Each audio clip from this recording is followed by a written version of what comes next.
الحمدللہ رب العالمین والصلاة والسلام علی رسول الکریم اما بعد فاعوذ باللہ من الشیطان الرجیم بسم اللہ الرحمن الرحیم وعن عائشة قالت لما استخلف ابو بکر قال لقد علم قوم ان خرفتي لم تکن توجز عن موئنتی اہلی وشغلت بامر المسلمین فسیاکل ابی بکر من هذا المال ویحترف للمسلمین فیہ رواہ البخاری صدق اللہ و صدق رسولہ الکریم۔ عزیزان گرامی قدر، السلام علیکم ورحمۃ اللہ وبرکاتہ۔ حدیث پاک کا ترجمہ سماعت فرمائیں۔ روایت ہے حضرت عائشہ سے، فرماتی ہیں کہ جب حضرت ابو بکر خلیفہ بنائے گئے تو فرمایا کہ میری قوم جانتی ہے کہ میرا پیشہ میرے گھر والوں کے خرچ سے ناکافی نہ تھا اور میں مسلمانوں کے کام میں مشغول کر دیا گیا ہوں، تو ابو بکر کی اولاد اس مال سے کھائے گی اور اس میں مسلمانوں کی خدمت کرے گی۔ بخاری۔ اللہ اور اس کے رسول کا قول سچا ہے۔ عزیزان گرامی قدر، حضرت ابو بکر صدیق رضی اللہ تعالیٰ عنہ جب خلیفہ بنائے گئے تو اس وقت آپ کے لیے تجارت کرنا مشکل ہو گیا۔ تو اس سے پہلے یعنی جب خلیفہ نہیں بنے تھے تو ایک کامیاب ترین تاجر تھے۔ آپ مکہ معظمہ میں غنی ترین لوگوں میں سے تھے، یعنی امیر ترین لوگوں میں سے تھے۔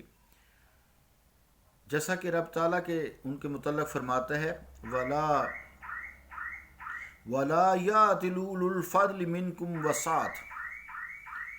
معلوم اس سے یہ ہوتا ہے کہ آپ بزرگی والے بھی ہیں اور وسعت مال والے بھی ہیں اور وسعت دل والے بھی ہیں۔ خیال رہے اس بات کا کہ حضرت ابو بکر صدیق رضی اللہ تعالیٰ عنہ کپڑے کے تاجر تھے، جناب عمر رضی اللہ تعالیٰ عنہ غلے کے تاجر تھے، اور حضرت عثمان غنی رضی اللہ تعالیٰ عنہ گندم اور کھجور کے تاجر تھے،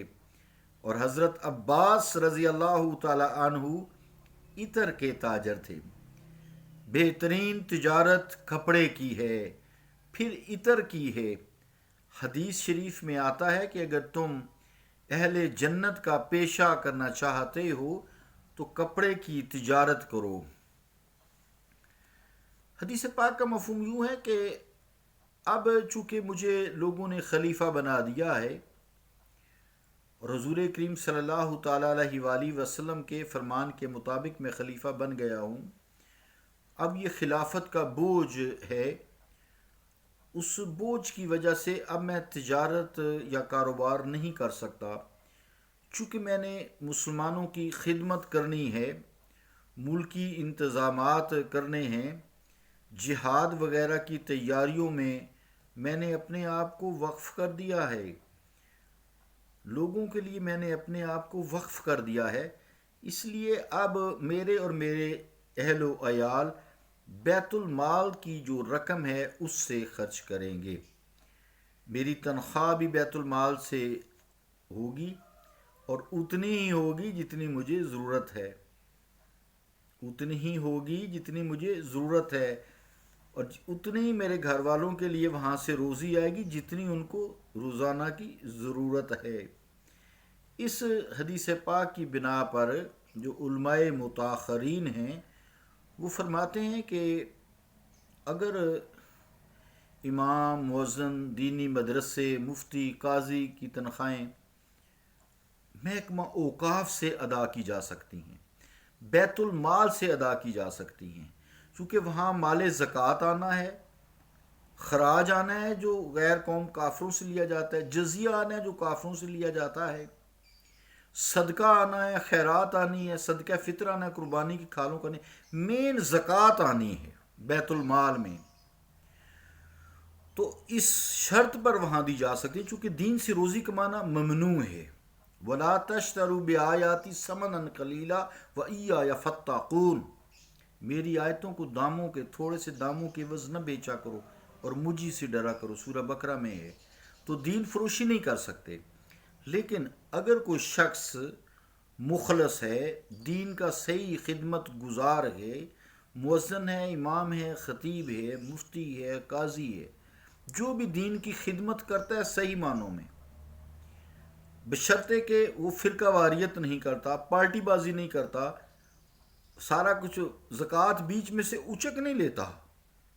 کہ زکوٰۃ کٹھی کر کے صدقہ خیرات کر قربانی کی کالی کٹھے کر کے اپنی ذات پہ لگا، نہیں، ایسی بات نہیں ہے۔ خدمت کرتا ہے پیور، اور گورنمنٹ، اسلامک گورنمنٹ جو ہے اس کو بیت المال سے اس کی مقرر کردہ تنخواہ اس کے گھر کے خرچے کے برابر، یہ ولی ہوتے ہیں یا عام بدنی ہوتے ہیں، لیکن موجودہ دور میں ایسا نظر کو نہیں آتا، سچی بات تو یہی ہے۔ تو اس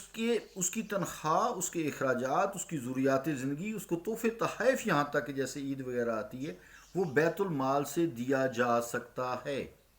سورۃ توبہ میں بھی یہی بات کی ہے، اور ان لوگوں کی خدمات لینا پھر تو درست ہے، لیکن اگر وہ فرقہ واریت کریں، وہی پیسہ اچک لیں، بیچ میں سے بیت المال تک ہی نہ پہنچنے دیں، تو سوائے بدبختی کے کچھ نہیں کہا جا سکتا، جیسا کہ پچھلی حدیث میں وہ اپنا ٹھکانہ جہنم میں سمجھے۔ عزیزان گرامی، اگر یہ لوگ پھر اس لیے کہ طلب معاش میں، روزی روٹی کے چکر میں پھنس گئے، تو پھر یہ دین کی خدمت نہیں کر سکیں گے۔ عزیزان گرامی، سوائے حضرت عثمان غنی کے تمام خلفائے راشدین نے بیت المال سے تنخواہیں لی ہیں،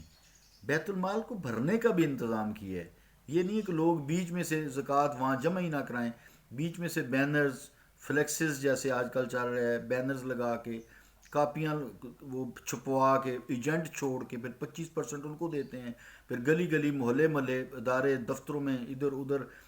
فیکٹریوں میں جا جا کے تو زکوٰتیں اکٹھی کرتے ہیں، بیت المال تک پہنچ نہیں دیتے۔ یہ بات نہیں ہے، یہ درست نہیں ہے، یہ لینا ممنوع ہے، حرام ہے۔ اسی طرح غریب طلبہ ہیں، دین پڑھتے ہیں، غریب مدرسین ہیں، ان کی ضروریات زندگی ہر طرح کی، دیکھیں ان کو آسائشیں پہنچائیں گے، ان کے لیے بہترین آسائشیں ہوں گی، یہ نہیں ہے کہ ان کو بالکل غریب ہی رکھا جائے گا، نہیں، مبلغ امیر ترین بندہ ہونا چاہیے تاکہ اسے یہ فکر نہ ہو، کسی ہر طرح کی اس کو سہولیات ہونی چاہیے۔ بہرحال قرآن کریم نے بھی حکم دیا ہے، لیکن یہ لوگ ولی ہوتے ہیں، احسروا فی سبیل اللہ لا یستطیعون ضربا فی الارض، تو آگے یہ ہے کہ لوگ خیال کرتے ہیں یہ بڑے غنی ہیں۔ تو بہرحال یہی ہے کہ شرط یہی ہے کہ جیسے فرقہ واریت نہ کریں، مسلمان کہلائیں اپنے آپ کو، ایک ہی پارٹی ہو، جو جیسے پوچھا نا رسول کریم صلی اللہ علیہ وسلم سے کہ سارے فرقے جو ہیں میری امت کے، بنی اسرائیل کے 73 فرقے تھے، بنی اسرائیل کے 72 فرقے تھے، میری امت کے 73 فرقے ہوں گے، سارے آگ میں جائیں گے الا واحدہ، قالوا یا رسول اللہ، کہنے لگے یا رسول اللہ وما ہی، یہ کون سا ہوگا؟ قال ما انا علیہ واصحابی، جس پر میں ہوں اور میرے صحابہ ہیں، یعنی جو رسول اللہ صلی اللہ علیہ وسلم کے نقش قدم پر چلے گا، اس کی بیت المال کے مد سے تنخواہ، اس کی ضروریات زندگی، اس کو تحفے طائف، اس کی زندگی کی تمام آسائشیں جو اسے ضرورت ہے وہ وہاں سے مہیا کی جا سکتی ہیں۔ عزیزان گرامی قدر، حضرت ابو بکر صدیق نے اپنی تنخواہ جو لی وہ بھی آپ سماعت فرمائیں اور سبق حاصل کریں ہم۔ جو آپ بیت المال سے حصہ لیتے تھے، تنخواہ لیتے تھے، وہ کیا تھی؟ مسلمانوں سنو اور غور کرو یار، 2 مد غلہ، تھوڑا سا تیل، کچھ سالن، گرمیوں میں 1 چادر اور 1 تہبند، گرمیوں میں 1 چادر اور 1 تہبند، سردیوں میں 1 پشمینہ کی پوستین، گویا اس زمانہ کے لحاظ سے، اور اب اگر ہم معاملہ کریں تو بڑا تھوڑا سا بنتا ہے۔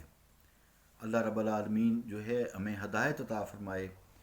اور یہ ایسا کیوں نہ ہوتا کہ اس سلطان کونین سید الزاہدین صلی اللہ علیہ وآلہ وسلم کے جانشین ہیں، جن کی شان یہ ہے بوریا ممنون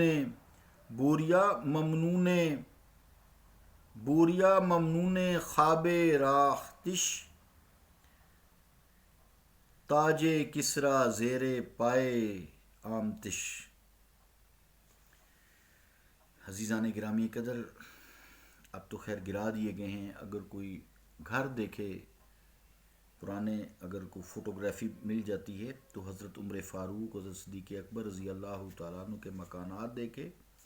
جو اب گرا دیے چکے ہیں. وہ ایسے مکانات تھے کہ آج غریب سے غریب آدمی کا مکان بھی ان سے بڑا ہوگا. ان ہستیوں سے ہمیں سبق لینا چاہیے، خاص طور سے وہ لوگ جو دینی درس و تدریس کا کام کرتے ہیں. اللہ رب العالمین ہم پہ رحم فرمائے، کرم فرمائے، ہمیں دین اسلام کی سمجھ اور اس پر عمل کی توفیق عطا فرمائے. صلی اللہ تعالیٰ علی رسول خیر خلقہ محمد وعلی آلہ وصحابہ اجمعین برحمتک یا ارحم